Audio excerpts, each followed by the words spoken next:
dévotions demandées par Dieu des premiers vendredis et premiers samedis du mois. Jésus nous sauve. C'est son nom, c'est sa mission, c'est son œuvre. Il l'a fait en étant glorifié par son Père, en donnant sa vie sur la croix. Il est venu uniquement pour sauver et non pas juger l'humanité pécheresse. Celle-ci est impuissante à se sauver par elle-même. Ce sont les deux caractéristiques des âmes humaines. Elles sont pécheresses et incapables d'annuler ou de réparer pour leurs péchés. Ce double constat pourrait être affolant si l'humanité n'avait pas les moyens mis à sa disposition par Dieu pour être sauvée. Le plus grand des moyens est l'Eucharistie. Celui qui mange ma chair et qui boit mon sang a la vie éternelle, et je le ressusciterai au dernier jour. Jean 6, 54. Deux dévotions demandées par Dieu nous amènent à l'Eucharistie. La communion réparatrice des 9 premiers vendredis du mois, ou la dévotion au Sacré-Cœur, et la dévotion des premiers samedis du mois. La pratique de la dévotion des 9 premiers vendredis du mois tient son origine de la grande promesse de Jésus à Sainte Marguerite Marie à la Coque apparaît le monial. À une époque où la communion sacramentelle des fidèles était très rare, la pratique des 9 premiers vendredis du mois contribua d'une manière significative à la reprise de la pratique plus fréquente des sacrements, de la pénitence et de l'Eucharistie.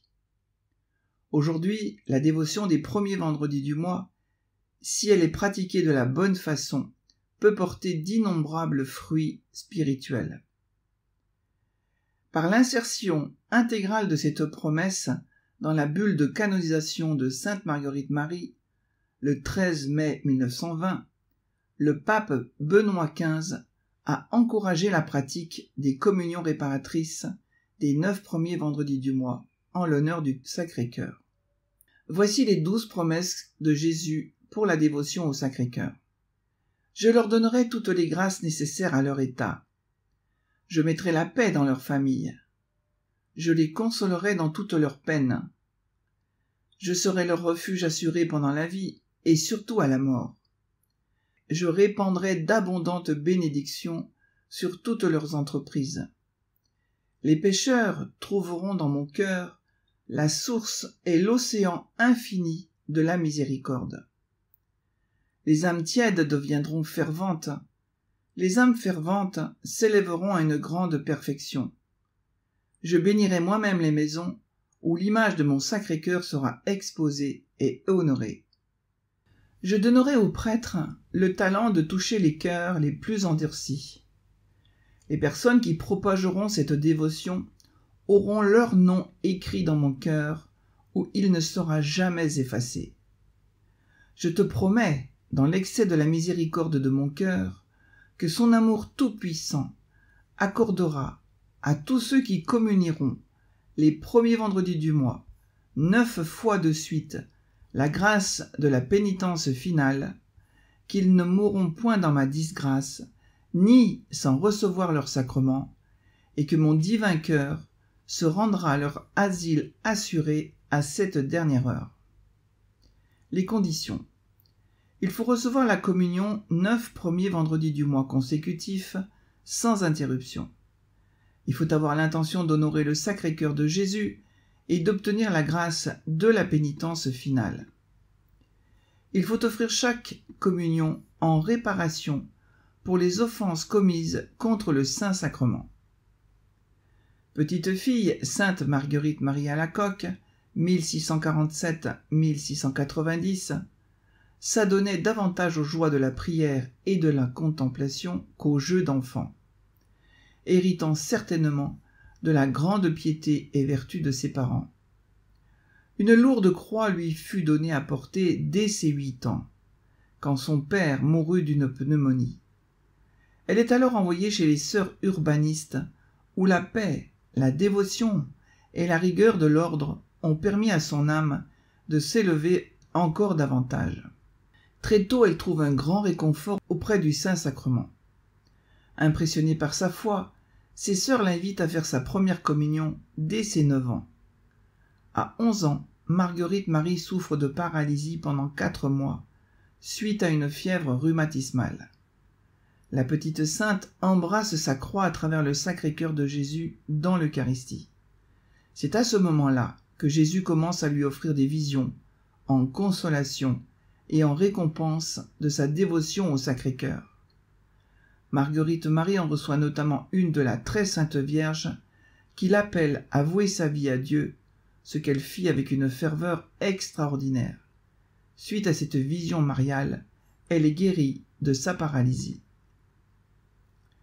Jésus dit à Marguerite Marie : « Ne crains rien, je régnerai malgré mes ennemis et tous ceux qui voudront s'y opposer. » Force est de constater que près de 450 ans plus tard, son règne se fait attendre, mais il régnera, car il l'a promis et il est fidèle à ses promesses. Il régnera à cet aimable cœur, malgré Satan. Ce mot me transporte de joie, nous dit Marguerite Marie. Au cours de ces dernières 450 années, Jésus a tout fait pour nous amener à accueillir sa miséricorde. Et plus ses empressements amoureux se multipliaient, plus, dans notre orgueilleuse sottise, nous faisions la fine bouche et détournions de lui nos regards méprisants. Jésus dit : « Je régnerai et je me manifesterai. » Il n'a fallu que 12 hommes remplis de l'Esprit de Dieu pour transformer le monde. Il me faut encore ces âmes de première chrétienté. Par ce petit troupeau, je recréerai, je réparerai les ruines, je sanctifierai la terre.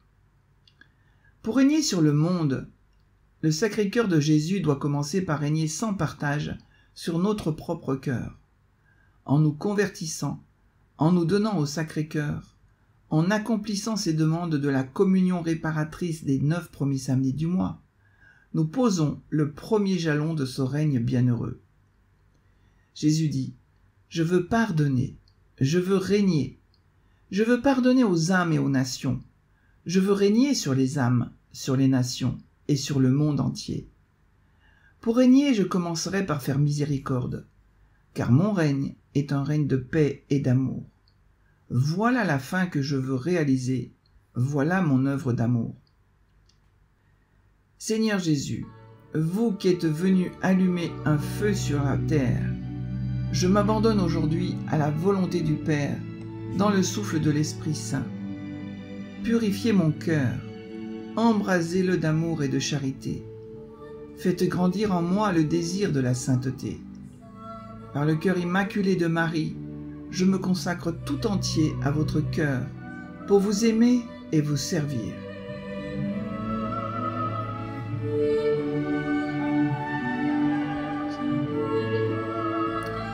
La dévotion des premiers samedis du mois. Dans le même esprit, Notre-Dame dit à Fatima, en conclusion du 3e secret, « À la fin, mon cœur immaculé triomphera », signifiant que son règne viendra assurément, mais après bien des souffrances que nous aurions pu nous éviter. C'est par le règne du cœur immaculé de Marie que viendra le règne du Sacré-Cœur de Jésus, et le règne de Marie inaugurera celui du Christ roi. Les 2 saints cœurs mystiquement unis dans le Saint-Esprit régneront ensemble, et ils régneront car ils l'ont promis. Il ne tient qu'à nous, par nos prières, par la communion réparatrice des premiers vendredis et des premiers samedis du mois, de hâter la venue de ce règne et d'adoucir les souffrances de ce difficile enfantement. La dévotion des premiers samedis, également appelée acte de réparation du cœur immaculé de la bienheureuse Vierge Marie, est une dévotion catholique qui, selon sœur Lucie dos Santos, a été sollicitée par la Vierge Marie lors d'une apparition mariale à Pontevedra en Espagne en décembre 1925. Cette dévotion a pour but de réparer les outrages faits par les hommes au cœur immaculé de la Vierge, qui sont, d'après la voyante, comme des épines plantées dans le cœur de Marie. La pieuse pratique d'honorer la Vierge Marie le samedi est une coutume ancienne largement attribuée au moine bénédictin Alcuin, 735-804, proche conseiller de Charlemagne. Le moine avait composé un office votif pour chaque jour de la semaine et 2 offices, tout spécialement pour le samedi, en l'honneur de la Vierge Marie. Cette pratique fut rapidement adoptée par le clergé et par les laïcs. La dévotion des premiers samedis était déjà une coutume établie dans l'Église catholique avant la demande de sœur Lucie. Le 1er juillet 1905, le pape Pie X avait approuvé et accordé des indulgences pour la pratique de dévotion lors des premiers samedis de 12 mois consécutifs en l'honneur de l'Immaculée Conception.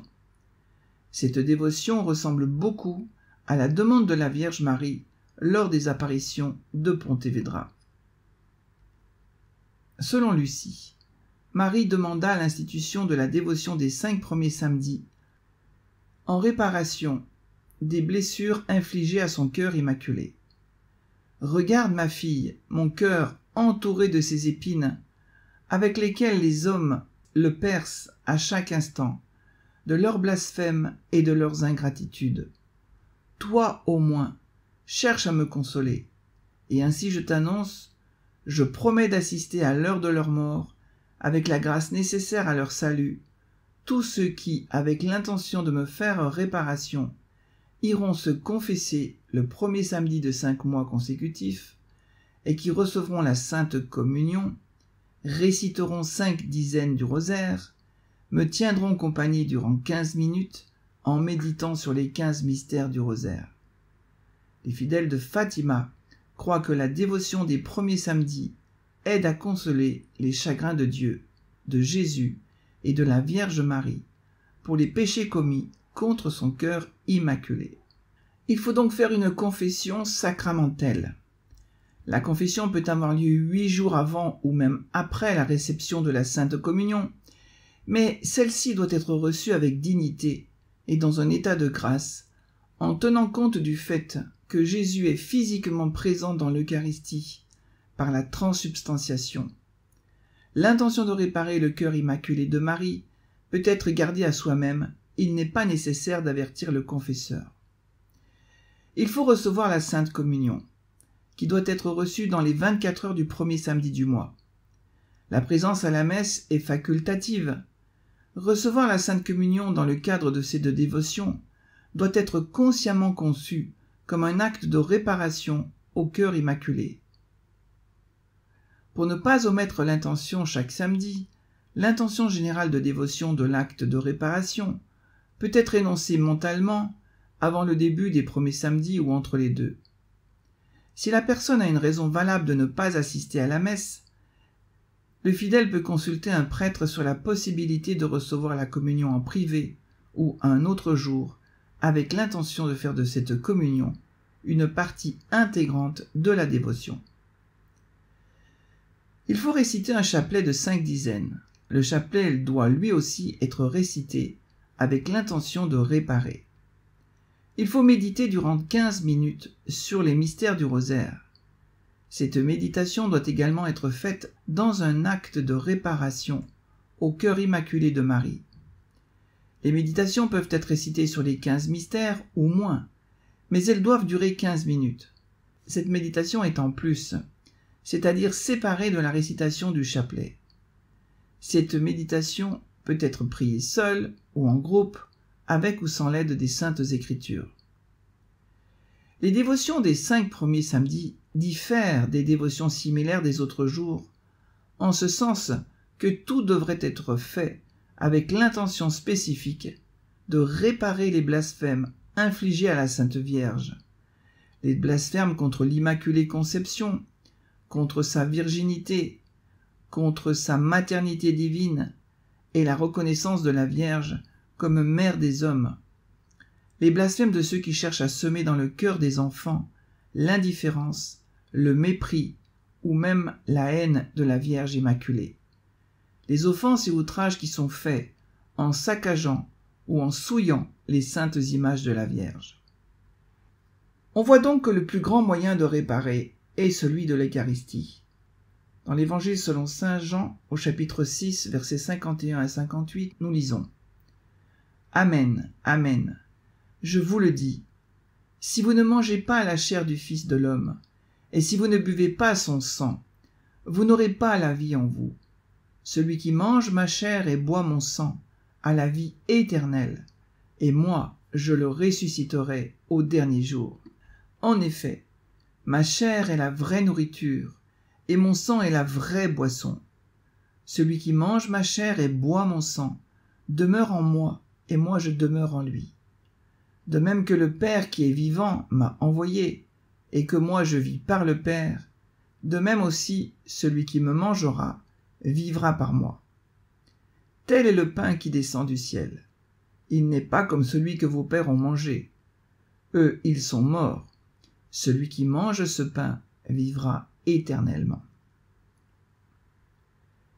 Que ce soit dans les dévotions des communions réparatrices des 9 premiers vendredis du mois, dans la dévotion au Sacré-Cœur, ou de la dévotion des 5 premiers samedis du mois, il s'agit toujours de faire réparation pour nos péchés, grâce au sacrifice que Jésus a accompli sur la croix, grâce aux communions réparatrices. C'est le cœur de la prière du chapelet de la divine miséricorde donnée par Jésus. Père éternel, je t'offre le corps et le sang, l'âme et la divinité de ton Fils bien-aimé, notre Seigneur Jésus-Christ, en réparation de nos péchés et de ceux du monde entier. Approchons-nous donc avec assurance du trône de la grâce, afin d'obtenir miséricorde et de trouver grâce pour être secourus dans tous nos besoins. Hébreux 4, 16. Maintenez-vous dans l'amour de Dieu, en attendant la miséricorde de notre Seigneur Jésus-Christ pour la vie éternelle. Jude 1, 21. Et sœur Faustine prie Jésus. Ô Jésus, tu t'es chargé toi-même uniquement par amour pour nous, d'une si terrible passion. La justice de ton Père aurait été fléchie par ton seul soupir, et ton anéantissement est uniquement l'œuvre de ta miséricorde et de ton inconcevable amour. Au moment de ton agonie sur la croix, à ce moment même, tu nous as donné la vie éternelle. En laissant ouvrir ton côté, tu nous as ouvert l'inépuisable source de ta miséricorde. Tu nous as donné ce que tu as de plus cher, le sang et l'eau de ton cœur. Telle est la toute-puissance de ta miséricorde. D'elle provient toute grâce pour nous.